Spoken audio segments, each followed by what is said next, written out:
So you just got done watching Godzilla vs. Kong, and now you're probably wondering, how in the world did they do that?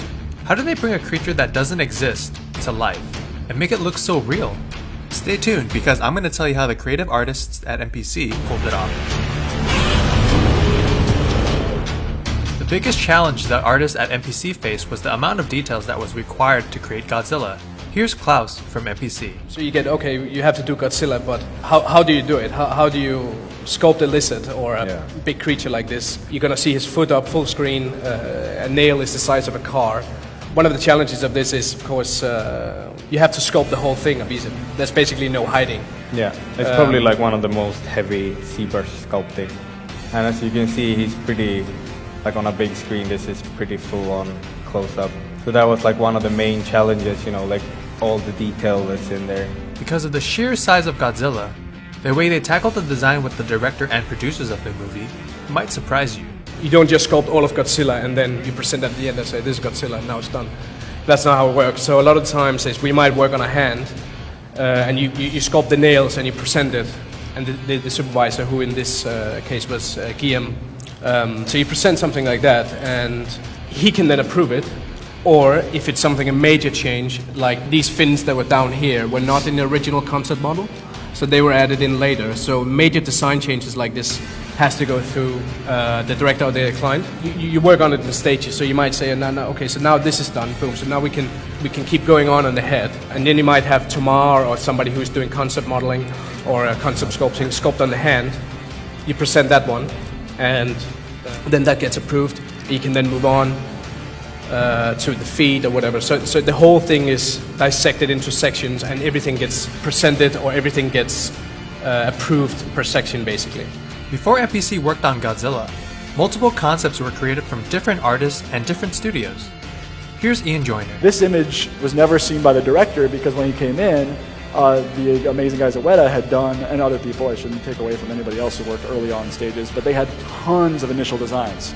But it's funny because some of the ideas that I initially had of him being like a big kind of lumbering beast, it was great to see that they kept that in, because that's one of my favorite aspects of the old silly, rubber suit, was that he wasn't like a lean, mean T-Rex. He was this just giant thing. So when we got in, my job on it was to do more polish passes, really. Once again, kind of taking their initial stuff. I worked out the head a lot. I did some anatomy changes, a lot of scale work.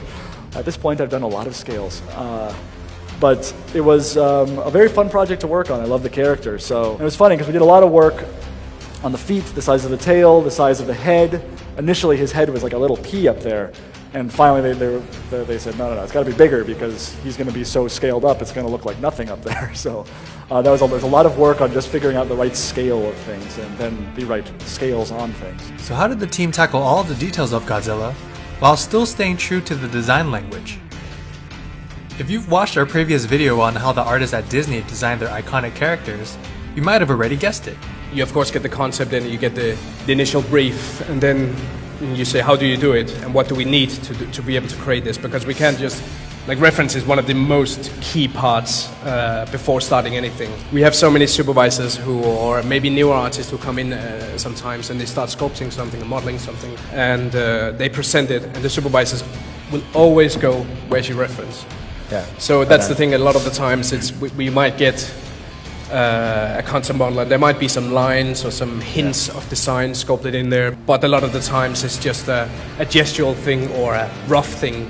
So we kind of have to go in and say, okay, so is there something on this planet Earth that looks like this, or we can take and bend into looking like the concept? So this turtle shells here, for instance, were done for the back scales of Godzilla. This is, you can see like this stuff, you can see the fins are sort of following this. Like we're trying to match photoreal stuff, so we need to have a lot of references. This is some of the early references. And stuff like this is great, especially when you're sculpting, you see all these little shapes, and this is what we try to achieve basically. So these are some of the design changes that might happen at MPC, because sometimes maybe the concept is a bit loose or it wasn't really finalized in that area, so we have to kind of go in and sculpt it up and basically make it more real. So we base it on real stuff. The next time you watch your favorite characters on the big screen, you'll know a little bit more of how they might have been brought to life.